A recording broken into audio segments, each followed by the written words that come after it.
Karen had been circling my boat for 3 days straight like a hawk that finally spotted something she could sink her claws into. Every morning, at almost the same exact minute, she would walk past my driveway with her little HOA clipboard tucked under her arm, stop in front of my boat, and start taking photos like she was documenting a crime scene. The neighbors pretended not to stare, but blinds shifted whenever she showed up. It didn't bother me. In fact, it amused me, because Karen believed she was closing in on a victory. She had no idea she was walking straight into a trap, one I'd been building for weeks. The morning it happened, I stepped outside just in time to see her snapping another round of pictures like she was collecting evidence for court. Her lips were pulled so tight they almost disappeared, and her shoulders were stiff with fake authority. "You ignored every notice," she said without even looking at me. "So today we'll be taking action." I leaned against the porch railing, arms crossed, and simply watched. Karen hated when I didn't react. She fed on conflict. If I argued, she'd grow twice as loud. If I pushed back, she'd throw fines at me like confetti. But when I stayed calm, that rattled her. She wanted to win a fight, but I refused to give her one. She strutted up my driveway, heels stabbing gravel, voice loud enough for every neighbor within 4 houses to hear. "Your boat is in violation of Article 17, Section 3. No marine equipment may be stored in visible areas." I didn't move. I didn't even blink. "Karen," I said quietly, "the boat is on my land." She didn't care. She never cared. Karen lived for the thrill of controlling people. She slapped a bright yellow violation slip on the bow and stormed off like she just declared war. And in her mind she had. But she had no clue I already knew exactly what she would do next. And more importantly, I knew how to use it. The truth was simple. She'd been targeting me ever since I moved into the neighborhood. The garden shed was too rustic. The porch light was too bright. My truck was too loud. My dog's bark was aggressive. Every week a new letter. Every week a new attempt to break me down. But none of it worked. I wasn't new to conflict. I wasn't new to bullies. And I sure wasn't intimidated by someone whose biggest achievement was chairing a petty neighborhood board. That boat she hated so much? It wasn't even my good one. My real boat, my expensive offshore beauty, was locked safely at the marina. The one sitting in my driveway was old, scratched, and practically worthless. But what it did have was a GPS tracker sealed under a screwed-down compartment, recording every location it ever moved to. That, plus the survey maps and legal documents I collected, meant only one thing. If Karen touched it, she'd be committing the one HOA violation I needed her to commit. For the next 2 days, she escalated hard. More letters, more pictures, more bold claims. She even walked up to my door once, trying to get me to sign some form she printed herself. I didn't. I just told her to have a nice day and shut the door gently, calm, controlled, and exactly the opposite of what she wanted.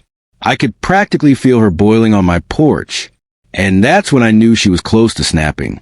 The morning everything went down, I was already awake, sitting on my porch with coffee when a massive tow truck rolled onto the street. Karen marched behind it like a general, leading her troops into battle. She looked straight at me, chin lifted in arrogant triumph. "You were warned," she said loudly, loud enough for the neighbors peeking from windows. I just smiled and sipped my coffee. "Do what you need to do." That almost made her stumble. She wanted to fight. She wanted me yelling, threatening, begging. Instead, I gave her board permission. The tow driver looked unsure, hesitating as he glanced between us. "Ma'am, are you sure? We need property owner consent. It's HOA property." Karen snapped. "This is our jurisdiction." Except it wasn't. Not even close. My driveway, my land, my deed. And she was about to trespass in front of witnesses, cameras, and GPS. The driver wasn't convinced, but Karen barked orders until he reluctantly backed up, chained the boat, and lifted it onto the truck bed. She even recorded it with her phone, narrating like she was shooting a commercial for her own ego. This neighborhood deserves better. This is what happens when rules are ignored. I let her finish her speech. Let her wave at the neighbors, watching with popcorn-level interest. Let her savor the moment. because she had absolutely no idea that the second that tow truck's wheels touched the street, everything shifted into my control. As the truck rolled away, I took out my phone and snapped high-quality photos.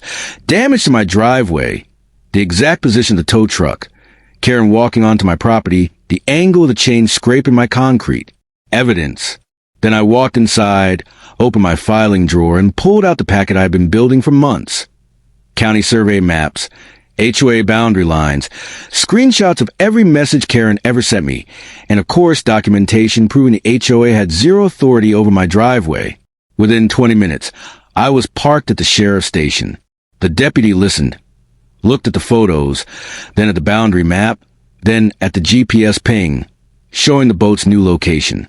"They took this off your land?" he asked, eyebrows rising slowly. "Yep." "Without your permission?" "Nope." He whistled. "All right, let's go get your boat." We drove to the tow yard, and the moment we pulled up, things exploded. The tow manager came out confused, then pale, then angry. She said the HOA owned the property. She said she had authority. The sheriff didn't answer. He simply pointed to the documents I handed him. "This is private property," he said. "You just towed a man's personal property off his deeded land. That's vehicle theft." The manager nearly fainted. We need to call the HOA president," he stammered. "Yeah," the sheriff said coldly. "You really do." Karen arrived 20 minutes later, full speed, flustered, sweating, but still tried to look important. "This is unnecessary," she snapped. "I have every right to protect the neighborhood." The sheriff turned on her so sharply that even I blinked. "Ma'am, you trespassed. You ordered the removal of private property. You lied to the tow company. And you abused your authority." Karen tried to backpedal, tried to explain, tried to fake innocence, but the sheriff wasn't buying any of it. The tow company started shouting at her for putting them at legal risk. The deputy took statements. Residents gathered outside, filming everything. Karen's voice cracked for the first time. I was just enforcing the rules." "That boat was bait," I said quietly. She whipped her head toward me, shocked. "What?" "I knew you'd go after it. I knew you couldn't help yourself. And I knew the moment you touched it, the law would take care of the rest." Her face drained white. She had walked into the trap. So perfectly it almost felt unfair. Almost. That evening, the community hall was packed. Neighbors were furious, not at me, but at her. The HOA board grilled her. The tow company threatened legal action. The sheriff's report outlined every violation. And I simply laid out the evidence. Property lines, GPS logs, video recordings, timestamps.